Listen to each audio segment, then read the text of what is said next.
অনুষ্ঠিত ২৮তম সাংহাই আন্তর্জাতিক চলচ্চিত্র উৎসবে সম্মানজনক পুরস্কার অর্জন করেছে বাংলাদেশের চলচ্চিত্র সাকোটা দুলছে। আর এশিয়ান নিউ ট্যালেন্ট প্রতিযোগিতায় বিভাগে সেরা সিনেমাটোগ্রাফির পুরস্কার জিতেছেন সামিউল করিম সপ্তক।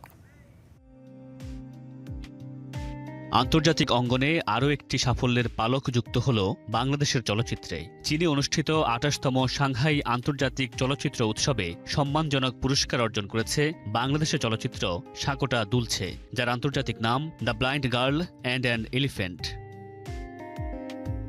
উৎসবের এশিয়ান নিউ ট্যালেন্ট প্রতিযোগিতা বিভাগে চলচ্চিত্রটির চিত্রগ্রহণের জন্য সেরা সিনেমাটোগ্রাফার পুরস্কার জিতেছেন সামিউল করিম সপ্তক।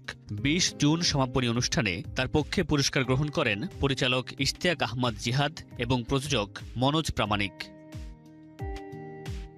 এবারের আসরে এশিয়ান নিউ ট্যালেন্ট বিভাগে সেরা চলচ্চিত্রের স্বীকৃতি পেয়েছে হার ফার্স্টেস্ট।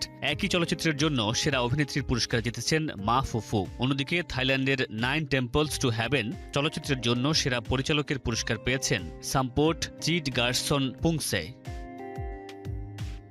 সাকোটা দুলছে নির্মাতা ইশতিয়াক আহমদ জিহাদের প্রথম পূর্ণদৈর্ঘ্য চলচ্চিত্র। একই সঙ্গে এটি প্রযোজক মনোজ প্রামাণিকেরও প্রথম ফিচার ফিল্ম। গ্রামীণ বাংলাদেশের পটভূমিতে নির্মিত এই চলচ্চিত্রে ৩ নারীর জীবন সংগ্রামের গল্প তুলে ধরা হয়েছে।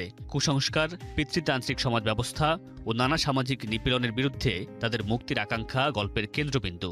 বিশেষ করে এক অন্ধ তরুণীর স্বপ্ন পূরণের সংগ্রাম এবং একটি রহস্যময় হাতির সঙ্গে তার সাক্ষাৎ চলচ্চিত্রটির বয়ানে ভিন্ন মাত্রা যোগ করেছে। মামুনুর রশিদ পনেল, স্টার এন্টারটেইনমেন্ট।